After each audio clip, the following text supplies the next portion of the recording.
Hey guys, and welcome to Nuance. This is the first video that I am shooting on this channel today. The other videos on this channel, if you're coming directly here from Jio Nation, are from Jio Nation. I actually ported over a bunch of videos to kind of give some context to Nuance before I started adding new content. I didn't want my first video to be like one video. So there should be about, I think there's about 20 or 30 videos here or more. 40 videos? I don't know. There's a lot of videos here already. And I selected them from Jio and I've moved them here. And so if you're new here, thank you so much for joining. Please hit the subscribe and the little bell thing. We are going to be talking about topics related to the world. We're going to be talking about, well, in the beginning here, we're going to be talking about topics related to China, because I'm an American who's lived here for over a decade. I've also traveled around Southeast Asia. I've been around a lot of places, as a matter of fact. In the future, you're going to be learning, if you've never seen Jio, wow! If this is your first video seeing my face, please leave a comment below and introduce yourself. Say, this is the first time I'm seeing your face, because I actually have a moderately successful YouTube channel about travel around the world. And it's called Jio Nation, and the reason that I started this channel was because I enjoyed sharing my opinions and thoughts on specific things, but it wasn't really travel related. And what I was doing is I was creating two themes. There was a travel theme, and then there was the opinionative kind of political, cultural, societal theme, and they were sort of clashing, and I think that they were sort of cannibalizing each other. So my travel videos weren't very popular because, you know, my political videos audience was kind of like not interested, and my travel videos would get popular, but they wouldn't like the political videos, and so I decided to separate them, and this is my like sort of cultural, political, societal discussion channel where I share my views about the world. So if you're watching this channel and this is the first video you've ever seen from me, hello, welcome, good to see you. And if you're from Jio, welcome again. If you're a lover, well, thank you for coming. If you're on the fence, I hope I can change your mind about a few things. And if you're a hater, well, get ready. Today we're going to talk a little bit about why I think, before I talk, this is Ningbo behind me, Ningbo, China, south of Shanghai. We are, this is my running route, actually. These trails here are quite nice. You can pick any number of trails and they create anywhere from like 2.5 kilometer run to like a 5 kilometer run, and it goes all around these wetlands. It's really beautiful, and my gym is over there.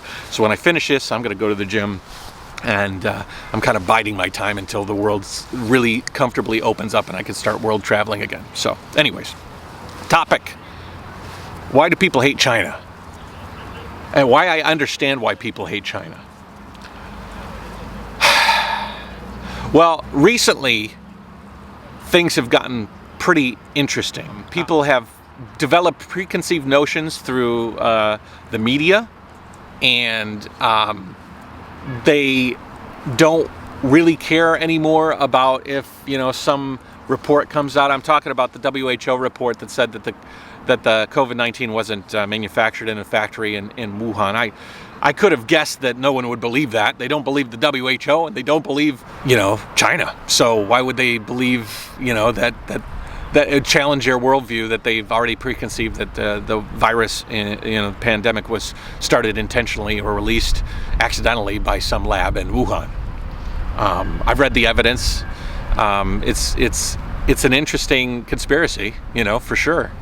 But I see that has been weaponized to really drive hate towards China.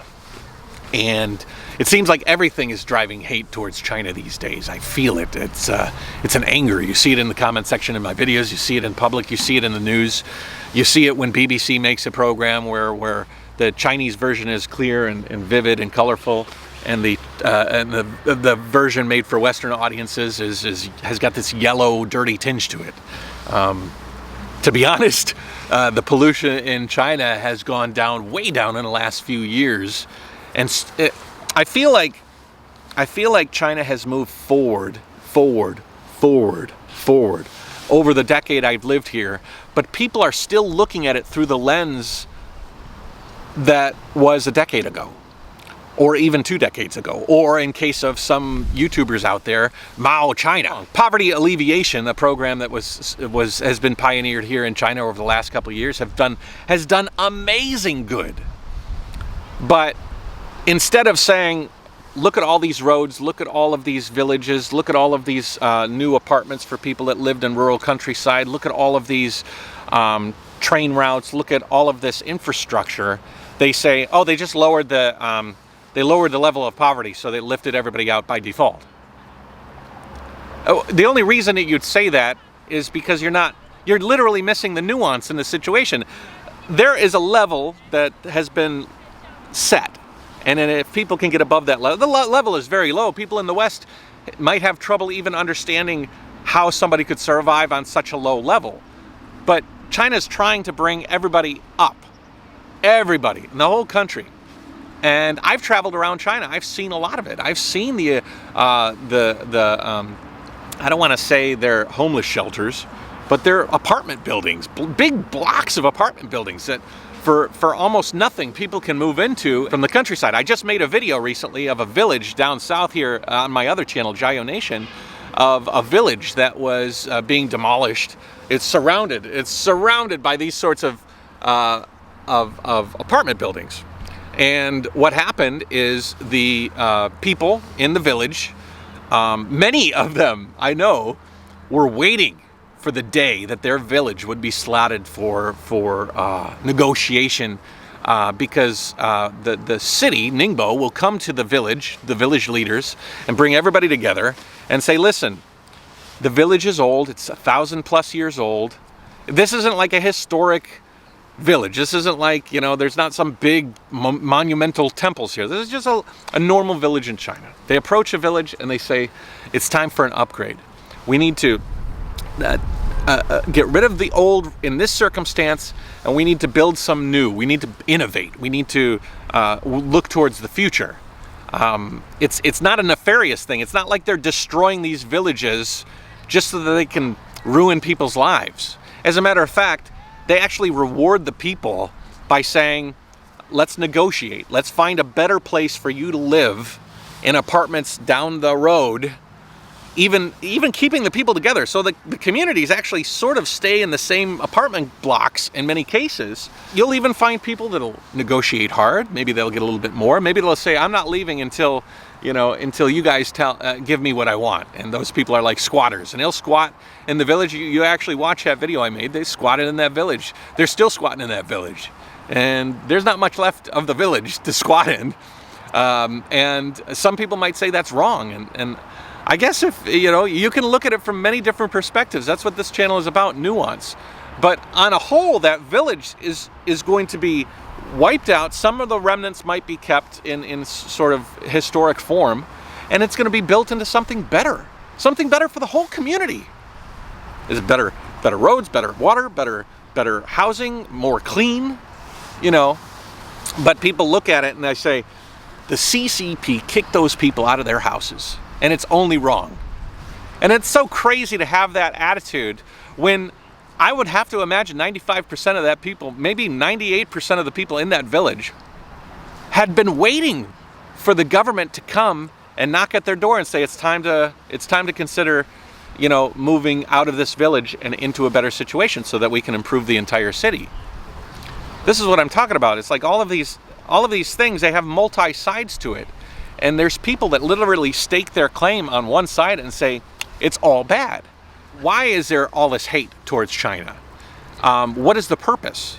There's a lot of anger right now with what's going on in Xinjiang and the fact that there's a cultural genocide going on in China. I want to talk more. I'm really touching on little topics because the overarching view of I understand why people hate China touches on all of these things. We'll get into more. This is actually a good video for nuance because you'll actually see some of the directions I want to talk about. But let's take that for an example. The situation in Xinjiang, I don't know completely. Okay? I give my opinion based on what I see and what I hear and the stories I read. There's a lot of misinformation. There certainly isn't 1 million people in camps in Xinjiang. So why would that number come up? Why are these big numbers, these big threats, these big scares going on and driving narratives. They're trying to make people emotional. It's the same thing in America with this trans rights thing. Like people who are transsexual should not be competing in women's sports. It's an issue. Granted, we should have a discussion on it. But in the whole grand scheme of things, what discussions should we have? There's healthcare issues, there's minimum wage issues, which is crazy in America. That's a whole separate issue I'd like to talk about. There's all these big issues. But you can see how certain portions of the government drive people into very emotional areas. The emotion behind, oh, that's a guy dressed like a woman doing a man's sport or a woman's sport. You know, there's more nuance to it than that, first. And second, is that really what we all as a country need to deal with right now? There's a lot of big problems. And the situation in Xinjiang, I think, is of a similar vein. And it seems like it's all look over here and don't look over here. When you look at the way that the media spews the information about Xinjiang without even understanding that what Xinjiang is trying to do is solve a problem of Muslim extremism. And we'll talk about that more later. But, I mean, they're trying to solve... Now, I don't really like the solution that they've chosen. I'm a peacenik. I'd much rather see... I don't know what the solution is. That's the problem, you know. But the American solution, after 9/11, Muslim extremists came in, did a terrorist act in America, and what did America do? Waged war for decades, still waging war. Destroying countries, bombing people, having drones fly over and just drop bombs on groups of people. Civilian death toll in the war on terror has been over 500,000 people. Innocents, just innocents, 500,000 people. Now, Xinjiang is China's war on terror. And so it's not going to be pretty. But their objective is to try to weed out the people who seem to have extremist tendencies and put them into these centers. Now, again, I wish there was a better solution for it. I am not saying that what's going on there is perfect, but I'm saying everybody's doing horrible shit with regards to the problem of Muslim extremism. The problem-solving tactics for any of these countries is not perfect. But to think that Xinjiang is bad and what America is doing is good or has done more good, I think that lacks nuance. It's something that deserves some more conversation. So again, oh, there's a drone flying overhead. Oh, look at that drone.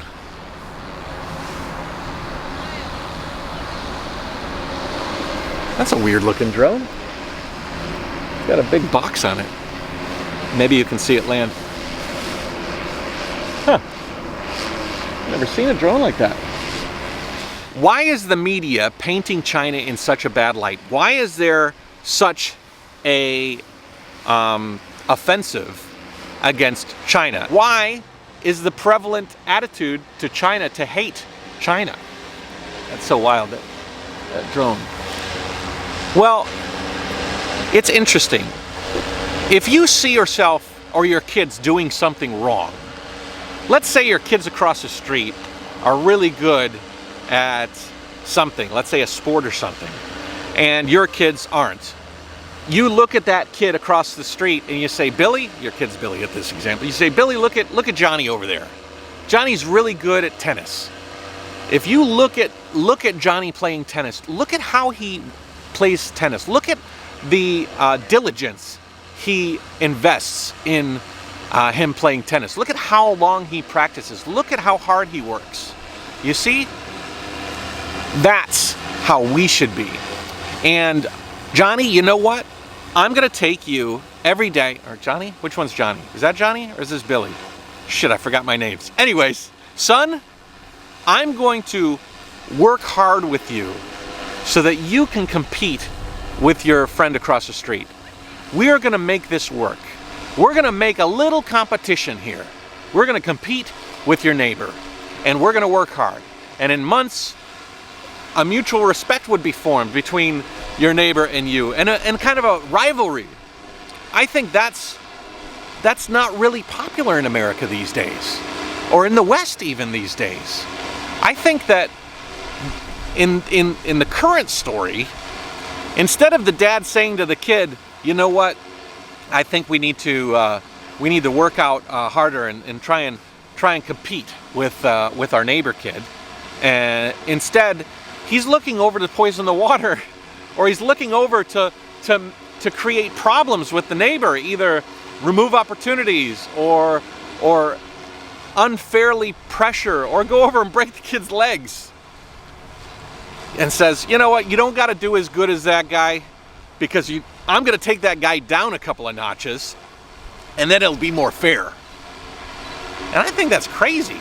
I think it's very understandable why people hate China right now. Because all they're getting is the bad.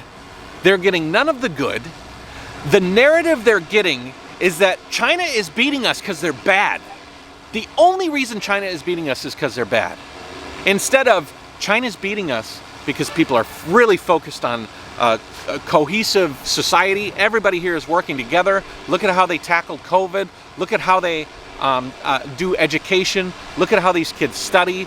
Look at all of these things that are happening in this country in the good. We need to take all of the good from China and reinforce our society with it. But America doesn't want to do that. They don't want to take from there to bring it here. They want to take what's here, keep it at basically the level it is, and cut themselves off, like removing globalism. That's one of the weird things. I'm like, globalism has become such a bad word, when I don't know if people understand the definition. Globalism is working together as a global community to lift us all up, you know? So that's why I understand why people hate China.